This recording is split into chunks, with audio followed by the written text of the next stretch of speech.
कभी सोचा है कि एक क्लिक करते ही, पलक झपकते ही कोई मैसेज या ईमेल दुनिया के दूसरे कोने तक कैसे पहुंच जाता है? तो क्या ये कोई जादू है? नहीं, बिल्कुल नहीं। ये तो नियमों का एक बहुत ही शानदार सेट है जो हमारी पूरी डिजिटल दुनिया को पर्दे के पीछे से चलाता है। तो चलिए आज इसी की कार्यप्रणाली को थोड़ा आसान भाषा में समझते हैं। जब हम सेंड बटन दबाते हैं तो लगता है जैसे सब कुछ तुरंत हो गया है, लेकिन उस एक छोटे से पल के पीछे एक अविश्वसनीय सफर होता है। एक ऐसा सफर जिसमें अनगिनत राउटर्स और समंदर के नीचे बिछी केबल शामिल होती हैं। आज हम उसी सफर का नक्शा बनाने वाले हैं। हमारी कहानी शुरू होती है 1960 के दशक से। वो दौर था शीत युद्ध का और माहौल में काफी तनाव था। ये सिर्फ एक टेक्नोलॉजी से जुड़ी चुनौती नहीं थी, बल्कि राष्ट्रीय सुरक्षा की एक बहुत ही गंभीर जरूरत थी। अब देखिए, दिक्कत ये थी कि अगर सारा का सारा कम्युनिकेशन एक ही सेंट्रल हब से होके गुजरे तो वो हब एक बहुत बड़ा कमजोर पॉइंट बन जाता है ना? मतलब दुश्मन के लिए एक आसान निशाना, एक हमला और पूरा का पूरा कम्युनिकेशन नेटवर्क ठप। इसीलिए रक्षा विभाग की जो रिसर्च एजेंसी थी डारपा, उसे एक काम दिया गया। काम था एक ऐसा नेटवर्क बनाने का जो डिसेंट्रलाइज्ड हो, मतलब ऐसा मजबूत नेटवर्क जिसका कोई एक हिस्सा अगर नाकाम भी हो जाए तो भी वो चलता रहे, रुके नहीं। इस बड़ी मुश्किल का जो हल निकाला गया वो कमाल का था। एक बहुत बड़ा सेंट्रल सिस्टम बनाने के बजाय उन्होंने नियमों का एक सेट बनाया, एक ऐसी आम भाषा जिसे हर कंप्यूटर बोल सकता था, चाहे उसे किसी भी कंपनी ने क्यों ना बनाया हो। और उस भाषा का नाम पड़ा TCP/IP।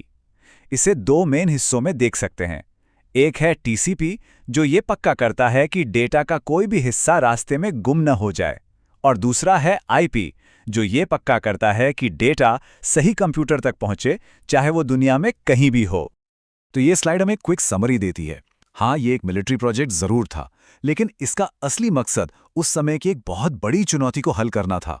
अलग अलग कंपनियों के बनाए हुए अलग अलग कंप्यूटर नेटवर्क्स को आपस में कैसे जोड़ा जाए, और इसका जवाब था ये सिंपल सा 4 लेयर वाला मॉडल, जो आज भी इंटरनेट की रीढ़ की हड्डी है। अच्छा, तो अब इन 4 लेयर्स को समझने के लिए चलिए एक कल्पना करते हैं। मान लीजिए कि किसी दोस्त को एक मोटी सी किताब पोस्ट करनी है। ये प्रोसेस थोड़ा टेक्निकल है, लेकिन इस उदाहरण से ये बहुत आसान हो जाएगा। तो ये काम कैसे करता है? इसे 4 बड़े स्टेप्स में बांटा जा सकता है। सबसे पहले एप्लीकेशन लेयर पर संदेश तैयार होता है, जैसे कोई ईमेल लिखना। फिर होस्ट टू होस्ट लेयर उस संदेश को छोटे छोटे संभालने लायक टुकड़ों में तोड़ देती है, ठीक एक किताब के पन्नों की तरह। इसके बाद इंटरनेट लेयर हर टुकड़े पर पता लिखती है और उसे भेजने के लिए सबसे अच्छा रास्ता चुनती है। और आखिर में नेटवर्क एक्सेस लेयर उन टुकड़ों को असल में तारों या वाईफाई के जरिए भेज देती है। सब कुछ शुरू होता है एप्लीकेशन लेयर से। ये वो लेयर है जहां हम यानी यूजर्स इंटरनेट से इंटरैक्ट करते हैं। Browser, email clients, apps. ये हमारी किताब लिखने जैसा है, वो असल कंटेंट जिसे हम भेजना चाहते हैं। इसके बाद नंबर आता है होस्ट टू होस्ट लेयर का। सोचिए, पूरी की पूरी किताब एक बार में भेजना कितना मुश्किल और रिस्की होगा। इसलिए ये लेयर किताब को अलग अलग पन्नों में फाड़ देती है और हर पन्ने पर एक नंबर डाल देती है, ताकि दूसरी तरफ उन्हें सही क्रम में फिर से जोड़ा जा सके, भले ही वो अलग अलग रास्तों से क्यों ना पहुंचे हों। अब इस लेयर पे ना एक बड़ा जरूरी फैसला लिया जाता है। एक तरीका है TCP इस्तेमाल करने का, जो एक रजिस्टर्ड पार्सल जैसा है। भेजने से पहले ये दूसरे कंप्यूटर से कनेक्शन बनाता है और गारंटी देता है कि हर पन्ना सही सलामत और सही ऑर्डर में पहुंचेगा। ईमेल के लिए एकदम परफेक्ट है। और दूसरा तरीका है UDP का, जो पोस्ट कार्ड भेजने जैसा है। ये बहुत तेज है क्योंकि ये बस डेटा भेज देता है, लेकिन कोई गारंटी नहीं कि सारे पन्ने पहुंचेंगे या नहीं। वीडियो स्ट्रीमिंग या ऑनलाइन गेमिंग के लिए ये ठीक है, जहां कुछ फ्रेम खो भी जाएं तो बड़ी बात नहीं, बस एक्शन चलता रहना चाहिए। अगला है इंटरनेट लेयर। अब जब हमारे पास नंबर वाले पन्ने हैं तो हमें हर एक पर एक पता डालना होगा। यही होता है IP एड्रेस। ये लेयर एक GPS की तरह भी काम करती है, जो हर पैकेट के लिए दुनिया भर के नेटवर्क से होता हुआ सबसे बढ़िया रास्ता तय करती है, ताकि ट्रैफिक और रुकावटों से बचा जा सके। और आखिर में आती है नेटवर्क एक्सेस लेयर। ये असल में पोस्ट ऑफिस है। ये हर पन्ने को एक लिफाफे में डालता है और उसे केबल, फाइबर ऑप्टिक्स या वाईफाई सिग्नल के जरिए बाइनरी कोड में यानी 1 और 0 में बदलकर असल दुनिया में भेज देता है। तो ये हैं वो 4 लेयर्स। ये मॉडल इतना पावरफुल इसलिए है क्योंकि ये एक बहुत ही मुश्किल प्रोसेस को 4 आसान संभालने लायक कामों में बांट देता है। हर लेयर सिर्फ अपने काम पर ध्यान देती है, जिससे पूरा सिस्टम बहुत ही कुशल और लचीला बन जाता है। इसकी यही सादगी इसकी असली ताकत है।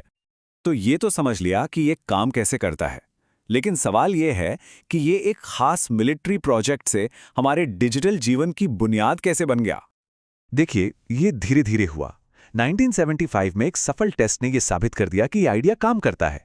फिर 1982 में जब अमेरिकी सेना ने इसे अनिवार्य कर दिया तो इसे एक बड़ी पहचान मिली।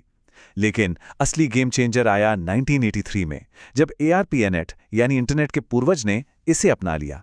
बस उस पल के बाद तो ये तय था कि यही ग्लोबल स्टैंडर्ड बनेगा।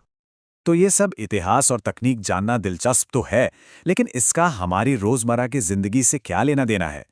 सच तो ये है कि इसका हर चीज से लेना देना है। तो यहां से ले जाने वाली सबसे जरूरी बात यह है कि TCP/IP वो अदृश्य नींव है जिस पर हमारी पूरी डिजिटल दुनिया टिकी हुई है। इसे जानबूझकर डिसेंट्रलाइज बनाया गया था और यही वजह है कि इंटरनेट इतना मजबूत है और इसे कोई एक संस्था कंट्रोल नहीं कर सकती। ये चुपचाप पर्दे के पीछे काम करता है और ये पक्का करता है कि हमारे ईमेल्स, वीडियोस और वेबसाइट्स हर बार भरोसे के साथ हम तक पहुंचें। ये कोटेशन इसके विशाल पैमाने को वाकई बहुत अच्छे से बताता है। हमने इन बुनियादी नियमों के आधार पर एक ग्लोबल सिस्टम बनाया है और ये हमारी समझ से भी परे इतना बड़ा हो गया है, जो सच में हैरान करने वाली बात है। और यहीं से भविष्य के बारे में एक सवाल खड़ा होता है। TCP/IP को एक भरोसे वाली एकेडमिक दुनिया के लिए बनाया गया था, एक सुरक्षित दुनिया के लिए नहीं। जैसे जैसे हम आगे बढ़ रहे हैं, हमें खुद से पूछने की जरूरत है, हमारी इस आपस में जुड़ी हुई दुनिया की नई चुनौतियों जैसे कि साइबर सुरक्षा और प्राइवेसी का सामना करने के लिए इंटरनेट के नियमों को अब कैसे बदलना होगा। ये एक ऐसा सवाल है जिस पर हम सभी को सोचने की जरूरत है।